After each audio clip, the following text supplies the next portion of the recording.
Verme. Bien. Bueno, em, la idea de hoy es un poco despejar dudas puntuales y de paso hacer un repaso con el simulacro del segundo parcial que tienen en el campus, ¿sí? Y vamos a esperar un cachito a que se sume un compañero más. Pero si quieren, mientras vamos charlando alguna consulta puntual que tengan. Si tienen alguna duda de algún módulo, Profe, sí, decime. yo sí tengo una duda porque justo esta clase había faltado. El Sí, tema de la circulación menor y mayor, ¿a qué se refiere puntualmente? Porque esa parte sí no lo terminé de entender. bien, bien. Ahí te voy a mostrar un poco para que. Bien.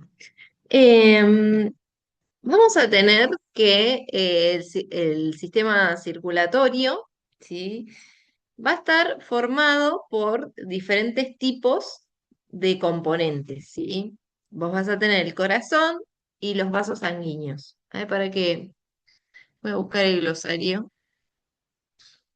Esperen para, lo tengo acá en el. Esperen que, espero, esperen que ahí busco el glosario y empiezo desde ahí, porque quería hablar sobre como cosas un poquito más chiquitas. A ver,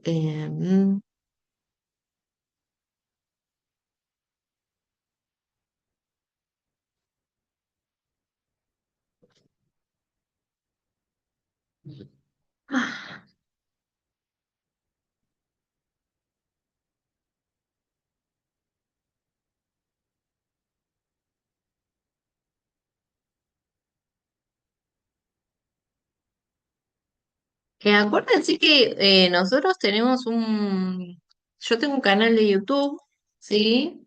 En donde ustedes tienen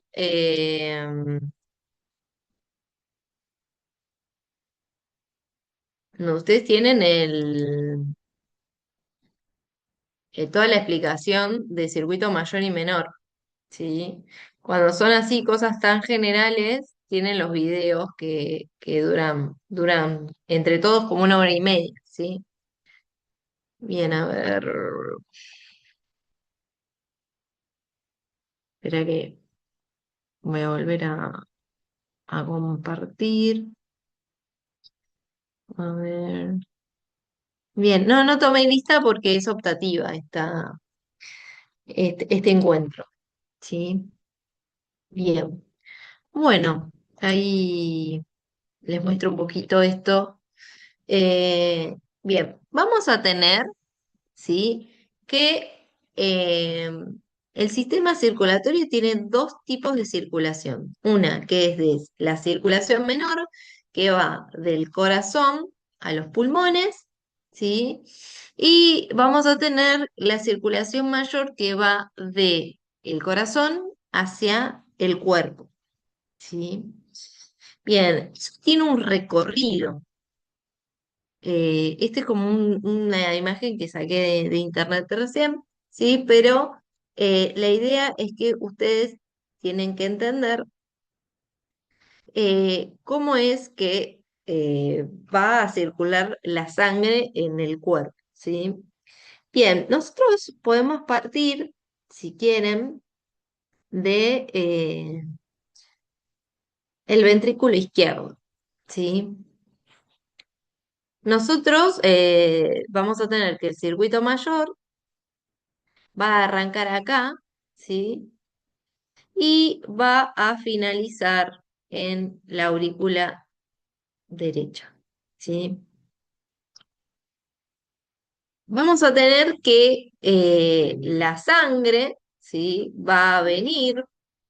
Acá tenemos diferencia, no es sangre carboxigenada y oxigenada, ¿eh? Es sangre, acá circulación mayor está en rojo y circulación menor está en, en azul, ¿sí? Vamos a tener que el circuito mayor va a arrancar en el ventrículo izquierdo y va a hacer este recorrido. Va a ir por ventrículo, arteria aorta, arteriolas, capilares y a la célula. Y después estas células van a consumir el oxígeno y van a liberar el dióxido de carbono. Y esto va a volver por vénulas, venas, hasta la aurícula derecha, ¿sí? Después, ¿qué va a pasar con esa sangre carboxigenada? ¿Sí? Necesita ir de nuevo hacia los pulmones.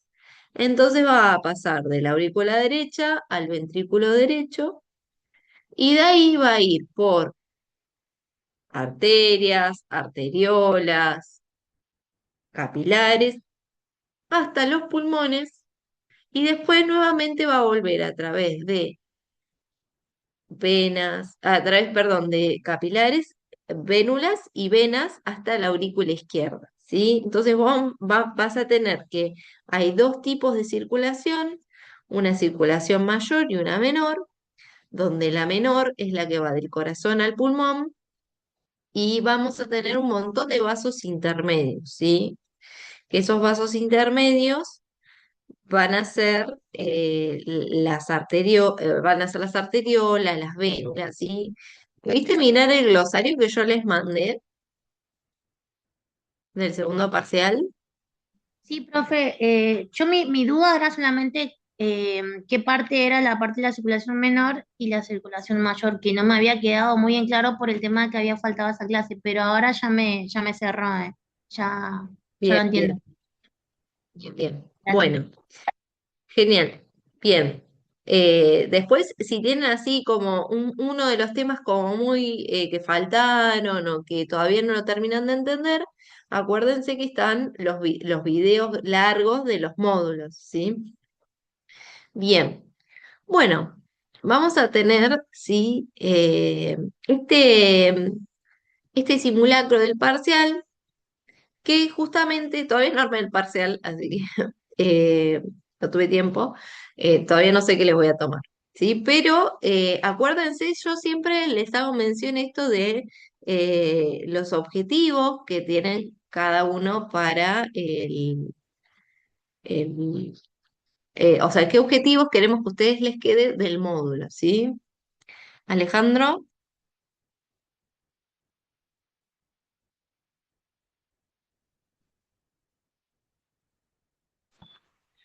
Hola, profe, buenas tardes. Sí, decime. Recién me acabo de unir al grupo y estaba escuchando algunas cositas que ya había empezado. Y, Ujú. ¿podrías repetir un poquito los principios para ir entendiendo mejor? Alejandro, no sé si miraste cómo te fue en el primer parcial, en el recuperatorio. Bien, Eh, profe, hoy estuve con la profesora que no le sí, pregunté el Eugenia. nombre. Sí, Ella. ya te corregí. Después míralo el Ah, examen en el campus. buenísimo. También iba a preguntar sobre eso porque me olvidé de poner la comisión. Así que, Sí, vos sos de las tres, ¿no? Es la comisión 41. no, o sea, yo puse mi nombre y apellido, pero me olvidé de poner Ah, la sí, no pasa comisión. nada, no pasa nada. Yo tenía esa Estábamos duda, así hablando por ahí. Estábamos hablando de circulación menor y mayor, ¿sí? Ahora vamos a hablar un poquito de circulación menor, porque la pregunta habla sobre la circulación menor. Bien. Algo importante que pasa en la circulación menor es que justamente vamos a tener la oxigenación de la sangre, ¿sí? Y además vamos a liberar el dióxido de carbono, ¿sí? Entonces, este recorrido comienza en el ventrículo derecho, la sangre desoxigenada sale por la arteria pulmonar hacia los pulmones, pasa por las arteriolas hasta los capilares alveolares, se oxigena y regresa por las venas pulmonares a la aurícula izquierda. Entonces, ¿a dónde comienza el circuito menor? En ventrículo derecho. Uy, perdón. ¿Dónde termina? En aurícula izquierda. ¿Sí? ¿Cuál es la función clave del circuito menor que me pide? Bueno, justamente es la de oxigenar la sangre, eliminar el dióxido de carbono, mediante este mecanismo físico de difusión simple a nivel de la membrana alveolo capilar. ¿Sí? ¿Qué quiere decir esto? Que nosotros vamos a tener una, dos espacios. ¿Sí? Esperen que quiero, quiero buscar una imagen. A ver.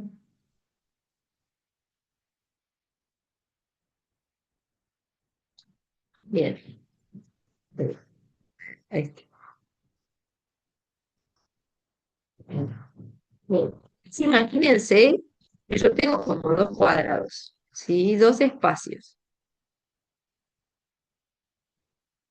Uy, me salió un poco chueco, pero bueno, no importa. A ver. Ahí. Chao.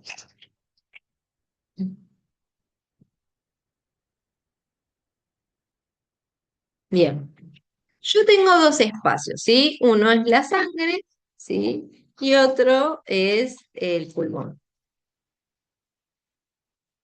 Bien, yo voy a ahí tener dos gases principales en este intercambio, ¿sí? Yo, por ejemplo, voy a tener que estos puntitos son el oxígeno, ¿sí? Y voy a poner que yo tengo unas cruces que van a ser mi dióxido de carbono.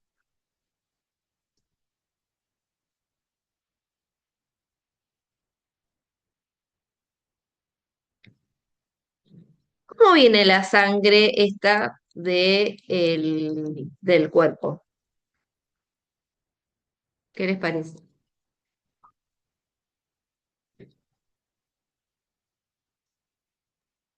Con Hola, oxígeno.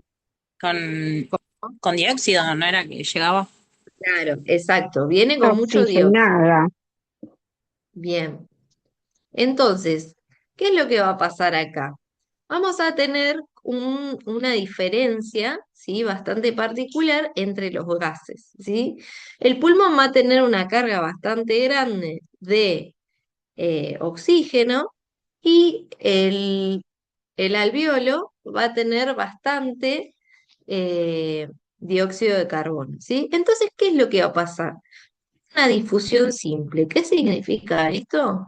Que los elementos se van a mover a favor de su gradiente de concentración.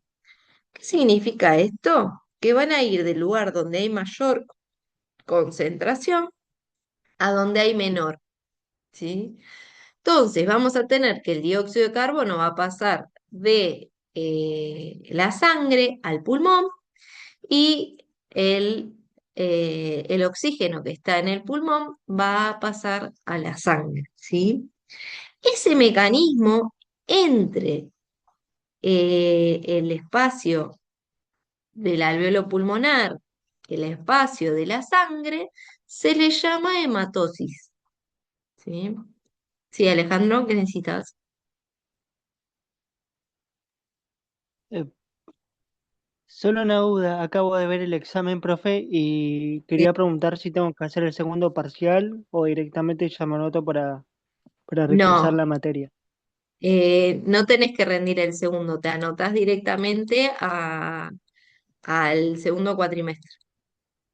Ah, perfecto, entonces voy a salir, profe. Así. Dale, dale. Bueno, nos vemos, Alejandro. Vale, profe, Cuídate. gracias. Hasta luego. Hasta luego. Bien, bueno, entonces, ¿qué es lo que tenemos acá? Tenemos una serie, ¿sí? De mecanismos que van a utilizarse para que nosotros podamos incorporar el oxígeno y eliminar el dióxido de carbono. ¿Por qué era tan importante este oxígeno? ¿Qué era lo que recuerdan?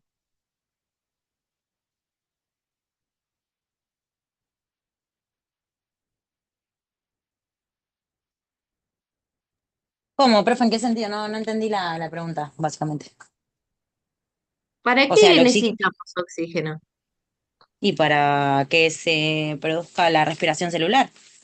Es una Exacto, parte bien, de la metabolización de la célula. O sea, es parte, la bien. hematosis sería como parte, el objetivo final entre el transporte, la distribución y o sea, todo ese conjunto, el objetivo final es el metabolismo celular. Y entre ellas el oxígeno te sirve para la respiración celular en sí mismo. Perfecto. ¿Y de dónde sale ese dióxido de carbono? ¿Dónde les parece? Y de lo que desechan en la respiración celular, de lo que se desecha. Bien. ¿Y ese dióxido de carbono de dónde salía? ¿Se acuerdan?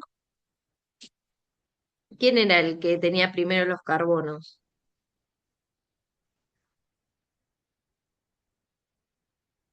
Voy abajo de todo. Igual muy bien, ¿eh?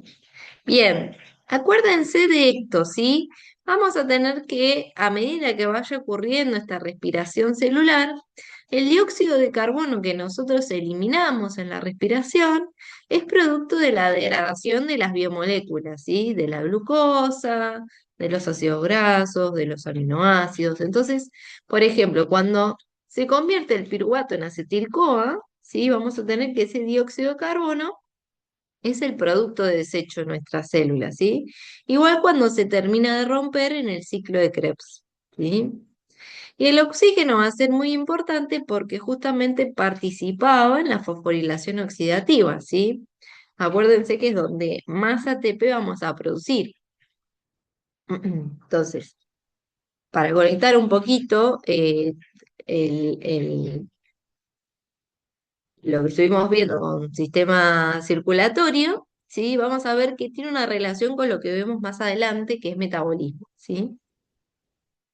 Bien, entonces me dice, el involucra evalúa distinguir este circuito del sistémico mayor y reconoce los tipos de vasos involucrados. ¿Cuáles son los tipos de vasos involucrados?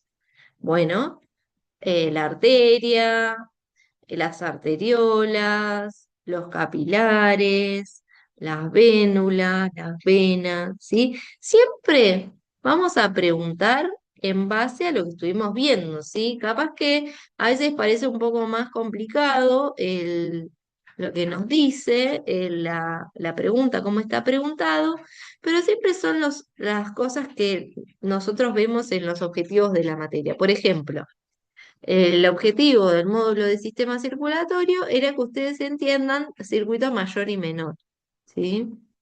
Puede ser que le preguntemos solo circuito menor, solo circuito mayor, o el circuito, o los circuitos relacionados con algún tema particular. Por ejemplo, sistema digestivo, o no sé, eh, respiratorio, ¿sí? Bien. Bueno, esa era la primera pregunta, ¿sí? Describir la circulación menor, ¿cuál es la función de este recorrido de la sangre? ¿Sí? Que habíamos visto esto de que lo importante es la incorporación de oxígeno y la eliminación de dióxido de carbono. Bien. Después me dice en la pregunta 2, ¿qué órgano produce bilis y cuál es su función? Bien. Ahora vamos a nuestra segunda parte. Bien. Bueno, el simulacro del parcial exige responder directamente si existe independencia o no. Ambos procesos están acoplados para maximizar la asimilación de nutrientes en el tubo digestivo. La digestión mecánica reduce el tamaño del alimento, aumentando exponencialmente la superficie de contacto expuesta a las enzimas de la digestión química. La bilis es producida por el hígado y no posee enzimas, no hace digestión química directa, sino que realiza una acción mecánica. Emulsiona las grasas. Esto divide las gotas lipídicas gigantes en micelas minúsculas, permitiendo que la enzima lipasa pancreática actúe químicamente de forma eficiente para romper los enlaces. ¿Qué errores hay comúnmente con el tema del hígado y el sistema digestivo? Bueno, muchas veces el error común existe en que piensan que el alimento atraviesa el hígado o, por ejemplo, me ponen a la bilis como una enzima, ¿sí? Y en realidad no actúa de esa manera, no actúa como una enzima, ¿sí? Acuérdense que las enzimas son proteínas específicas que tienen un sustrato específico, ¿sí? Y catalizan las reacciones químicas. En este caso, la que permite la degradación de los lípidos va a ser la enzima lipasa. Lo que hace la bilis, que se acuerdan que cuando vimos sistema digestivo estuvimos hablando de que lo que hacía era emulsionar las grasas. ¿Cómo sería eso? Bueno, el ejemplo que yo les había dado es que cuando nosotros lavamos los platos, vamos a estar justamente que el detergente una la grasa de los platos con el agua, ¿sí? Entonces, la bilis viene a hacer un poco eso. Permite, actúa como un medio en donde se une al agua por un lado y a la grasa por el otro, y eso permite que no se formen gotones gigantes de grasas o lípidos o aceites, sino que permite que se vaya emulsionando, es decir, que se vaya uniendo esto y permita justamente que ingresen las lipasas. Porque imagínense, ¿vieron cuando nosotros hacemos una ensalada y abajo queda el vinagre con los botones grandes de aceite? Bueno, imagínense que la lipasa tenga que entrar hasta el medio de ese aceite. Es muy difícil, ¿sí? No, no va a llegar.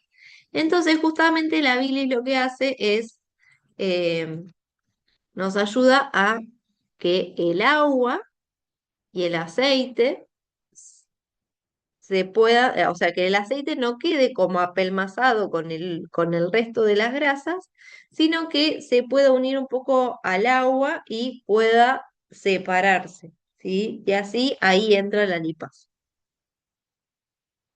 Bien. ¿Alguna pregunta con respecto al sistema digestivo, algo que quieran dejarme escrito porque no se animan a hablar o lo que sea, que ustedes necesiten aclarar? Profe, ¿me Sí. repite eso? ¿Emulsiona la grasa para, cómo dijo? Sí, emulsiona las grasas para que pueda ingresar la lipasa, ¿sí? La lipasa es una enzima que degrada los lípidos. Acuérdense que tenemos por un lado la digestión química, que lo que hace es, tenemos la digestión mecánica que lo que hace es partir en cosas, de cosas grandes a cosas más chicas, pero sin cambiarlos químicamente. Es decir, yo tengo de un bloque más grande a un bloque más chiquito. Después, lo que voy a tener es que la digestión química ocurre cuando hay una transformación química, ¿sí? Es decir, yo voy a tener que algo químicamente pasa de ser una cosa a otra. La bilis lo que hace no es actuar a nivel químico, no, pasa si querés. No es que altera químicamente la grasa, no la modifica. Lo que hace es nada más que se une a ella y eso permite que el agua también pueda unirse a la bilis y eso hace que se desarmen los gotones de grasa, ¿sí? Entonces justamente eso hace que entre la lipasa y que vos puedas digerir la grasa de, no sé, de un chinchulín, de un aceite de oliva o lo que sea, ¿sí? Eso permite que ahí entre la enzima que va a degradar químicamente a nivel molecular la grasa. Después, por ejemplo, vos cuando masticás también haces una digestión mecánica. Estás partiendo en partecitas más chiquitas algo grande, ¿sí? Pero sin modificar, sigue siendo un hidrato de carbono grande, ¿sí? Profe, en ese momento es cuando se produce, o sea, si bien en la boca se inicia la digestión mecánica, según lo que leí, y creo es una duda, también se realiza una digestión química en la boca mediante la milasa salival, ¿puede ser? O algo así. Sí, está bien, muy bien. ¿Eso, De hecho, eso lo tenemos que poner? sí, tienen que aprenderse por lo menos tres enzimas. Las amilasas, que son la que digieren los hidratos de carbono y donde actúan. Por ejemplo, la Sí. amilasa salival actúa en la boca, la amilasa pancreática se libera en el intestino, ¿sí? Entonces, los hidratos de carbono se digieren químicamente en boca y en intestino. Después tenemos la digestión de las proteínas, que arranca en el estómago, con unas proteasas que hay en el estómago. Y después tenemos en el intestino, también tenemos proteasas que terminan de degradar las proteínas hasta aminoácidos. Y después tenemos que la digestión de los lípidos ocurre en el intestino delgado. ¿Sí? Es el único lugar donde se digieren las grasas. ¿Por qué? Porque ahí justamente es donde se libera la bilis y es donde pueden actuar las lipasas. Bien, bueno. Entonces, ¿hasta acá me van entendiendo un poco más? A ver. La pepsina, sí, es una proteasa, ¿sí? Hay un montón Esta es la que está en de... el estómago. Esa es la que está en el estómago, sí, Es la que degrada proteínas con el ácido clorhídrico, exacto. ¿no? Sí, vamos a Mm. tener que hay algunas que actúan con un pH, otras con otra, pero yo para que no se mareen tanto y que entiendan, prefiero que entiendan que hay algo que degrada a nivel enzimático las proteínas, que se acuerden de memoria todas las enzimas. Igual yo les hice un cuadrito que les mandé por mail con las enzimas que actúan en cada parte del sistema digestivo, ¿sí? Profe, otra duda, el hígado y el páncreas, o sea, yo lo tengo anotado como glándulas anexas, porque Sí. me acuerdo que en una clase usted dijo que no formaban parte, eso no me queda claro, ¿forman parte o no? Porque yo lo tengo como No glándula forman anexa, pero no parte como del... órgano. Claro, vos tenés que el sistema digestivo está formado por tubo digestivo, que son todos los órganos huecos, por ejemplo, boca, faringe, esófago, estómago, intestino, y tenés las glándulas anexas en sistema digestivo, que son glándulas salivales, páncreas e hígado. O sea, no forman parte del tubo digestivo, pero sí del sistema digestivo. Ah, ¿Se ok. entiende ahí un poco más? Bien. Sí, sí, sí, porque yo lo tenía como dos cosas aparte y ahora me estoy dando cuenta que, o sea, y el hígado actúa después de que, o sea, una vez que el bolo alimenticio va al estómago. O sea, en el Em, intestino.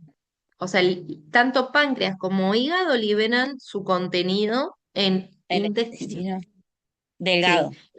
el delgado. El estómago produce su propio ácido y sus propias enzimas degradadoras.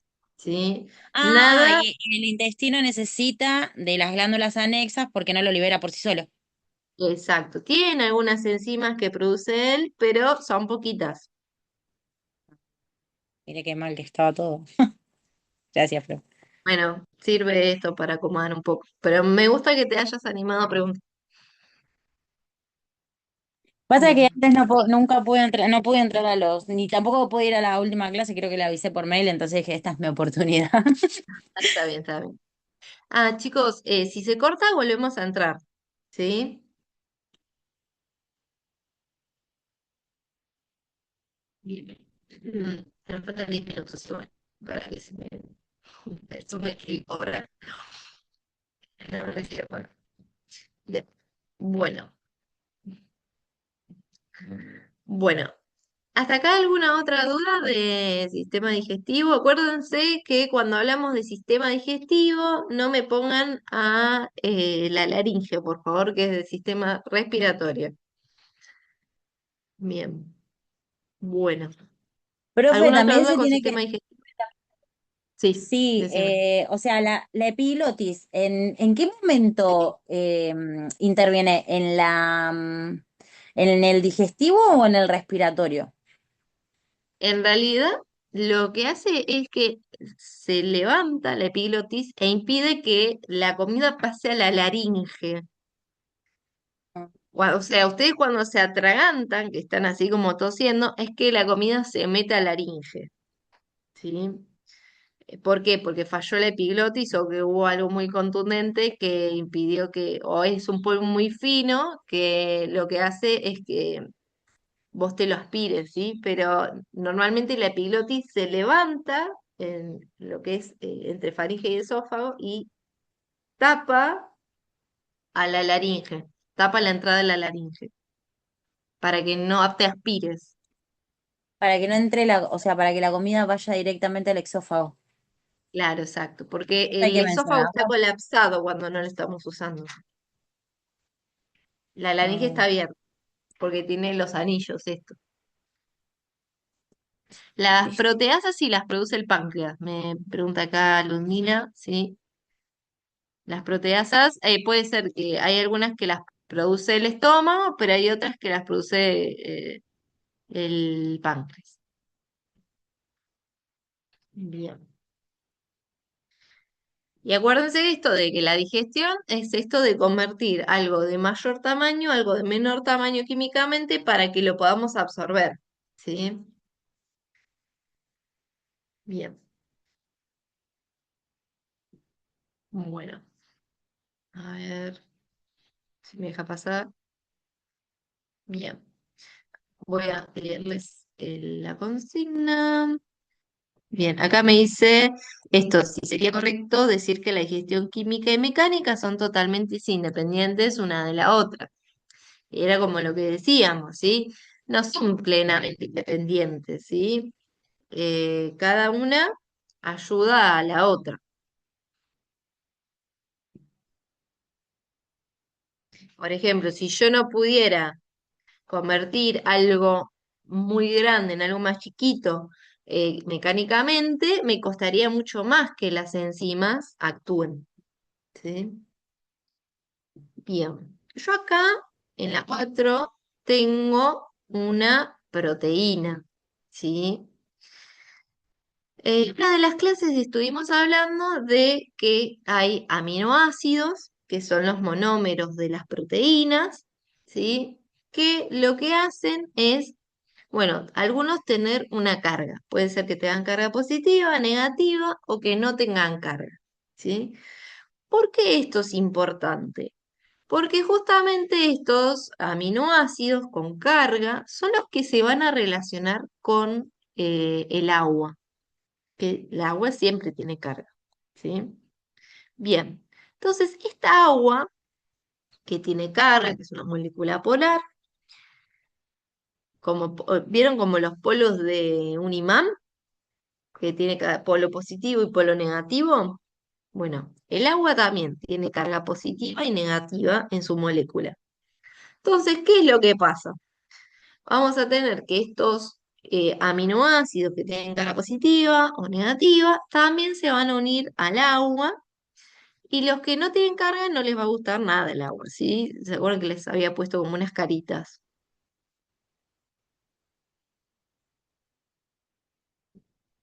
Bien. Bueno, entonces, ¿qué es lo que va a pasar con esto?